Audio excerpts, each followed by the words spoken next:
Olá, muito boa noite, muito bem-vindo a mais um Papeando com Carlão aqui pela TV Cultura Litoral. É sempre um prazer estar com você agora terça, quarta e quinta-feira, né? Terça-feira às 19 horas, com representação às 23, quarta-feira também às 19 horas e quinta-feira também, sempre com representação no mesmo dia e sempre com um programa inédito. Lembro ainda que nós estamos pela TV aberta 48.1, pela Vivo, canal 518 e pela Claro Net, canal 522. A intenção desse programa, nesse formato, é sempre trazer assuntos variados, principalmente de pessoas aqui da nossa região da Baixada Santista. Mas quem está aqui comigo hoje é uma pessoa que eu estava com saudade dela já. Já fazia um tempinho que não havia, né? A gente gravou no mês de junho, já estamos em agosto. Quem está aqui comigo hoje é a minha parceirona aqui de bancada, pelo menos uma vez ao mês, a doutora Carla Tenório, que ela é psicóloga e está sempre aqui no nosso quadro Carlão com Carlinha, e a gente traz vários assuntos para a gente debater, falar. Tanto é que a gente já marcou meio que uma pauta para o programa de hoje, mas acontece tanta coisa que essa pauta vai entrando no meio, a gente vai meio que mudando de assunto. Então, assim, é muito legal essa dinâmica que eu tenho com a Carla. Eu tento não conversar muito com ela sobre o tema, até para ficar uma coisa mais espontânea. E é um papo que ela curte, eu também, e aí fica muito mais leve a gente poder fazer uma coisa voltada para você. E eu tenho certeza que a maioria das vezes o assunto casa. Não casa, Carla? É impressionante a sintonia, né? Você tem tido algum feedback de pessoas que nos assistem e têm acompanhado o tema, da opção de tema? Como é que você tem lidado com isso? Eu sinto isso nas ruas e o carinho das pessoas que acompanham legal, né? O programa. É muito legal. É muito bom saber que as pessoas acompanham e gostam da forma como a gente traz essa abordagem de saúde emocional. De uma maneira leve como essa que você conduz, né? A maneira como você conduz as coisas aqui, Carlão, que eu acho que faz a diferença. Graças a Deus a gente consegue levar isso de boa. Não sei nem se é porque eu não sou um profissional da área, até estranho falar isso, mas a minha formação, eu sou biomédico, você é psicóloga, e a gente tenta, com essa história de pandemia, a gente começou a falar um pouco mais. E aí acabou emendando um assunto no outro, acabou criando um programa que é um bate-papo. Você mesma abriu porta para muita gente vir aqui. Você me ajuda mês a mês a gente conduzir isso aqui. Então, para mim, você é uma figura essencial aqui. É muito legal esse papo que a gente tem, e aonde eu puder tá com você, eu tô, porque eu acho que... É recíproco, Carlão, muito obrigada. Eu acho que vale a pena, assim, você é uma pessoa que você estuda muito, você tem uma dinâmica corporativa, uma linguagem corporativa que se encaixa muito bem. E você está sempre fazendo palestra, eu sei que você estuda, eu sei que você passeia também, mas sei que você estuda. Tá? Adoro passear. Então, mas assim, mas é muito bom a gente ver alguém interessado na área. E o assunto, cara, psicologia, parece que está numa alta assim crescente. Você não acha? Eu sinto isso no meu trabalho, né, na agenda sempre dinâmica. Sinto também que é uma ciência que também passou a ser interessante não só para o indivíduo, mas também para as empresas, para o meio corporativo, para as escolas. No advento da internet também, quando a gente passou a viver uma vida digital, eu acho que passou a ser muito falado, porque trouxe certos impactos, ter uma vida digital, né, viver conectado à internet. Então a psicologia ela vai ganhando espaços, porque a gente está falando de comportamento humano, e esse comportamento ele está à frente das telas, fora das telas, dentro das empresas, na dinâmica familiar, no consultório, em todos os ambientes, e o que na faculdade. Todo dia, toda hora, todo tempo. E o que você falou da parte corporativa, existe uma normativa aonde a empresa tem que ter um psicólogo para ouvir, né, os funcionários. Demorou, né, Carla? Havia um interesse por parte de empresas que também já estavam à frente do seu tempo e à frente da legislação, de forma muito natural. Eu sou palestrante desde 1998, Carlão. Poxa! Então eu era muito garota. Com 4 anos. 4 anos. Você é muito gentil. Mas assim que eu iniciei na área da saúde, antes era numa área técnica, depois que eu fui me graduar, mas eu comecei muito cedo e assim, escolas e empresas sempre trouxeram, mas precisava haver uma demanda para que nos acionasse para a palestra. Hoje não mais, porque a legislação começou também a acompanhar essa necessidade social e hoje a gente percebe que muito mais a gente tem a presença do profissional de saúde mental no corporativo, nas instituições educacionais, e eu fico muito feliz por isso, é muito importante. Lógico, e eu falando com você, quase que já cai as duas pautas de hoje para entrar outra. Quase. Quase. Cai. Cara, eu falei isso hoje em sala de aula. Para nós que damos aula, o professor não é treinado, desculpa mas não é habituado a lidar com inclusão. A gente tem alunos com TDAH, a gente tem alunos com grau de autismo 0, 1, 2, 3, 4, 5, e falta esse apoio. Sabia que falta? Esse já é um outro tema, tá? Então você guarda na caixinha da Carla. Tá guardado. Guarda na caixinha da Carla, porque eu acho um tema muito legal. Quando a gente fala de educação, eu quero dizer ensino. Educação a gente traz de casa. As instituições estão aí para ensinar, para passar conhecimento. Mas a pessoa que passa conhecimento tinha que ser um pouco mais preparada para lidar com algumas situações. Guarda na caixinha, senão a gente vai ter que falar isso hoje e eu não quero. Olha, faz muito sentido isso. Guarda Ótimo, na caixinha. Tá guardado. O que eu quero falar hoje, começando a falar hoje, é de Setembro Amarelo. O que é? O que é o Setembro Amarelo? Por que chama Setembro Amarelo? E aquele assunto meio chatinho que a gente vai ter que falar, quando a gente fala de suicídio, eu sinto um gosto amargo na boca. Não sei se você sente. Queria que você falasse um pouquinho mais. Essa campanha é uma campanha muito importante. Todo mês de setembro, obviamente, a gente fala sobre ideações suicidas e questões diagnósticas o ano todo. É um assunto que é recorrente em consultório, mas em setembro ele ganha força pela campanha. É uma campanha que surgiu especialmente depois que um jovem dos Estados Unidos chamado Mike, ele tirou a própria vida em 1994 e ele era tão sociável e tão alegre e solícito com os amigos que todos foram pegos de surpresa na ocasião. Como assim? O que aconteceu? E os amigos o homenagearam com uma fita amarela no funeral de despedida do Mike. Isso foi tão marcante naquela ocasião e se tornou algo global. Essa campanha lá atingiu o mundo todo e quando a gente fala de ideações suicidas, principalmente no mundo, a gente está falando de mais de 700 mil pessoas por ano que tiram a própria vida. Quando a gente fala no Brasil, pelo menos 30 internações por dia por ideação suicida, por tentativa de. E quando a gente fala de mortes no Brasil, a gente pode falar aí de cerca de 40 mil pessoas, 45 mil pessoas. É muita gente. A ideia não é trazer esse assunto de forma pesada, porque também não me gera prazer falar sobre a morte de um indivíduo, principalmente quando ela é autoprovocada. Mas é importante citar que essa campanha existe para que a gente trabalhe a conscientização, especialmente no campo preventivo de saúde mental.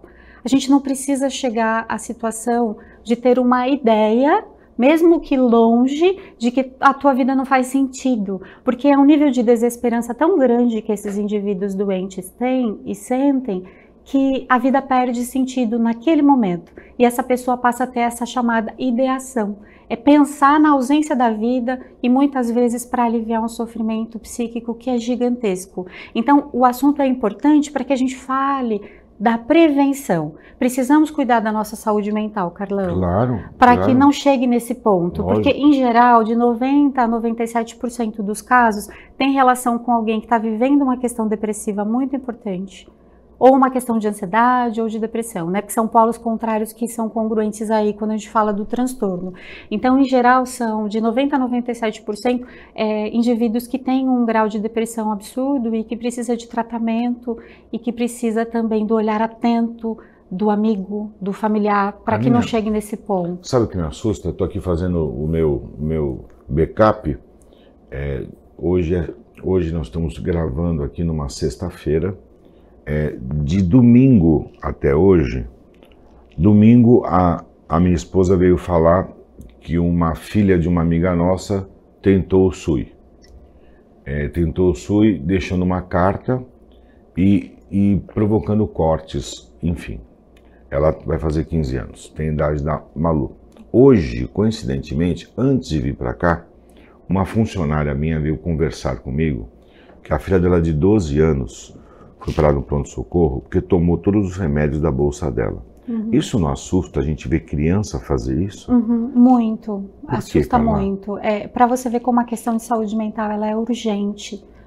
Para as instituições, para a sociedade civil, para as comunidades, é muito importante que esses assuntos sejam pautados também politicamente, e que bom que a cada situação que é viralizada na rede social, a gente vê uma intenção de começar-se a falar e se rascunhar sobre como a gente pode melhorar e proteger essas crianças, esses jovens, porque existem causas e consequências para chegar nesse ponto. Claro. E muitas vezes a gente acaba não falando sobre isso, sobre como é que está a vida, né? Por que ela está disfuncional a ponto de eu não amar minha própria vida e não querer continuar por aqui com a minha família, ao lado de quem me ama? Por que eu não consigo enxergar essa rede de acolhimento? O que está acontecendo comigo nesse grau a ponto de eu sentir que a única saída seria me anestesiar dessa dor? E muitas pessoas fazem isso com o abuso de medicações, que é o que você está dizendo, ou até mesmo com uma tentativa de suicídio. Então é um assunto alarmante, mas que bom que os profissionais de saúde mental estão atentos e que profissionais de áreas afins, da área da saúde, como você, que embora biomédico, você tenha um olhar integrativo, então eu acho isso muito legal. Psicobiologia, né? Não sei se você... Carlão, você tem prestado um serviço muito importante aqui. Psicobiologia é fantástico. A gente está praticamente um ano trocando papos sobre saúde emocional. Então você veio à frente, e graças a Deus, ela não vem uma vez ao mês, já estou aqui marcando o próximo papo, que ela já vai ter que vir a semana que vem por pauta. Um recadinho rapidinho. Aconteceu isso com um conhecido amigo, qual é o meu pronto-socorro? Faço o quê? Leva aonde? É muito importante você sempre ouvir uma queixa. Quando alguém disser para você que tem a intenção, não ache que isso é frescura, que é manha. Faz sentido. Não faça esse tipo de julgamento em relação a isso. E ofereça, sim, uma ajuda. Pode ser no SUS, claro, né? Na sua porta de entrada, mas que você mais tenha acesso. Uma unidade básica. Universidades, uma universidade. Tem um serviço social. O CVV, né? Você pode agora, nesse momento, CVV, assistindo a gente, clica lá no Google CVV ou liga 188 gratuitamente, e ali você vai encontrar uma equipe de suporte gratuita para que tire você dessa ideação, para que te ajude nesse trabalho de resgate desse lugar. E se for alguém próximo a você, também diga a essa pessoa que esse telefone está disponível no Brasil inteiro. Legal, e é gratuito. Isso aí, o CVV, Centro de Valorização da Vida, né? 188. 188. Tá legal o papo, segura aí que a gente volta já já.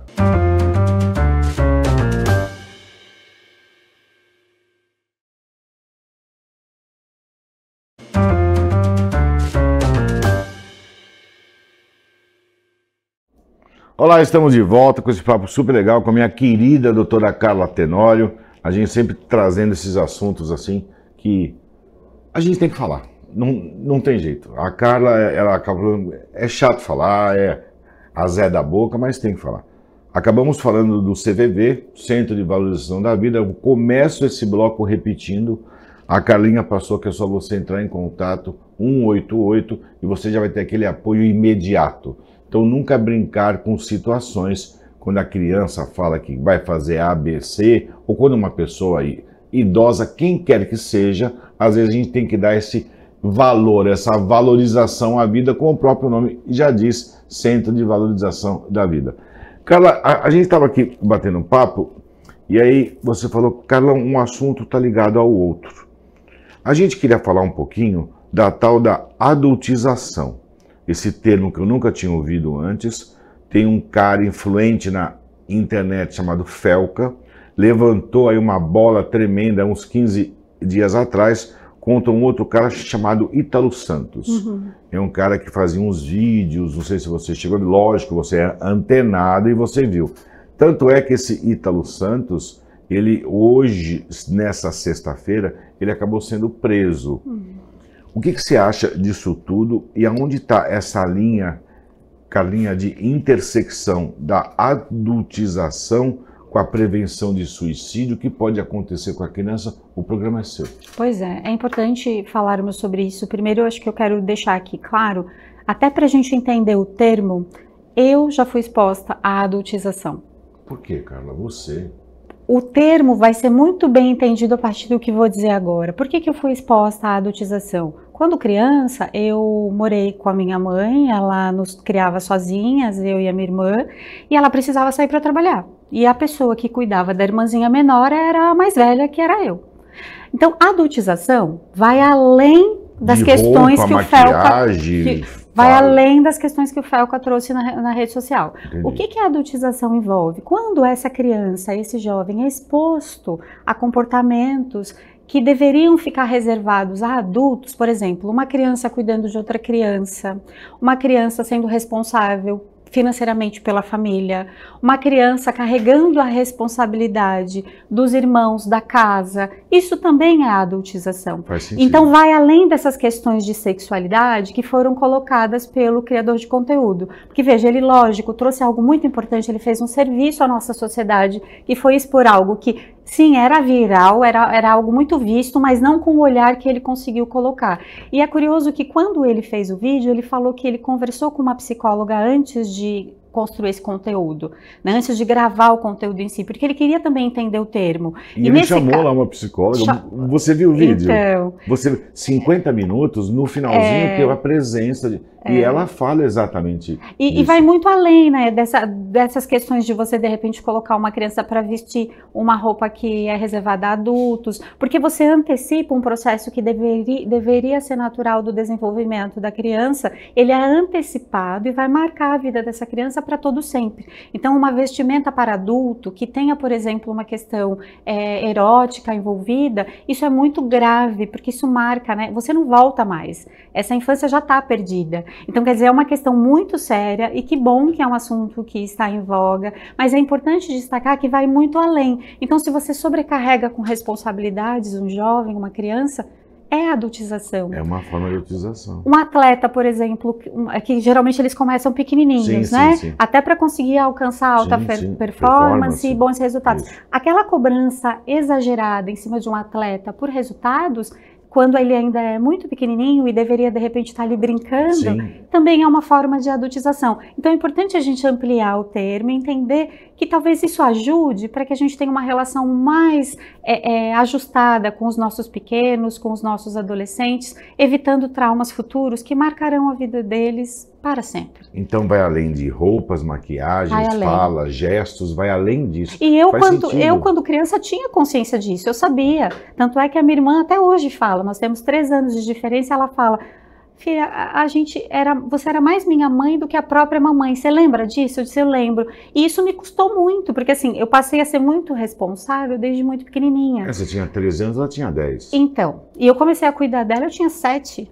Ela tinha 4. Foi o primeiro arroz que eu fiz, eu lembro que eu tinha 7 aninhos. A mamãe ia pro plantão trabalhar e eu ficava ali. A gente fazia as nossas refeições juntas e tudo. Eu não falo com tristeza, mas eu falo a precocidade. Foi o que pudemos, naquele momento, não era sempre que ela conseguia pagar uma babá para cuidar da gente, mas naquele momento me furtou do direito de brincar. Só brincar, só ser uma criança que pudesse brincar. Então, quer dizer, eu não podia, porque eu tinha que dar banho na irmãzinha, dar comidinha, aquela coisa toda. Então, isso também é adultização, e muita gente, às vezes, acaba não falando sobre isso. Porque boneca viva lá que você tinha, né? E a realidade brasileira, Carlão, da maioria das mães, que muitas vezes não tem uma rede de apoio, os filhos mais velhos cuidam dos mais novos. E muitos deles estão na infância ainda, ou na adolescência. Então, quer dizer, é uma forma de adultização também. No meu caso, eu pude transformar para algo positivo? Lógico que pude, claro. Né? Para algo que foi importante para mim, como ter responsabilidade, gostar de estudar, enfim, cuido de gente até hoje, né? Comecei muito cedinho, mas cuido de gente até hoje. Mas, e aquele brincar? E a ludicidade da criança? Aquele lugar ficou um pouco... Uma lacuninha ali, ficou uma lacuninha. Por isso que quando você fala que eu gosto de passear, de viajar, talvez eu encontre, a menina se encontra nesse lugar. Quando você passeia, você encontra ela. Quando eu tô curtindo por aí, exatamente. E ela vai com a amiga, vai com o esposo, ela mete as caras e vai mesmo, e tem que fazer isso. Eu acho que é uma forma de que você tem também que, eu imagino, cara, na tua cabeça como fica, quem cuida de você? A gente tem que cuidar de quem cuida. É uma frase que você tem que cuidar de quem cuida justamente. Quando eu falo isso, quando a gente fala de cuidador, outra pauta aí, mas quando a gente fala de cuidadores, quem cuida de quem cuida? E precisa ter isso, porque senão você dá um tilt, né? Não é fácil. No seu caso, né, que é um cara super, assim, ocupado, tem aquele momento que você não quer ser esse cara, o profissional, você só quer ser o Carlão. Só isso. Mais sabe nada, assim? isso, Ter um quietinho, ombro para deitar. Isso, conversar. Sabe assim? Não Exato. ser a pessoa que dá a palavra final, Tá. né? Porque a gente precisa desse momento de vulnerabilidade também, que é onde você se permite receber colo. Isso aí. Que são momentos mais raros da vida de um adulto. Sim, mas o colo faz bem, Faz o colo muito cura. bem. O colo cura. Eu acho que o colo, falar com alguém que você se dá bem, que você confia, trocar essa informação e ser só o Carlão, quietinho num canto.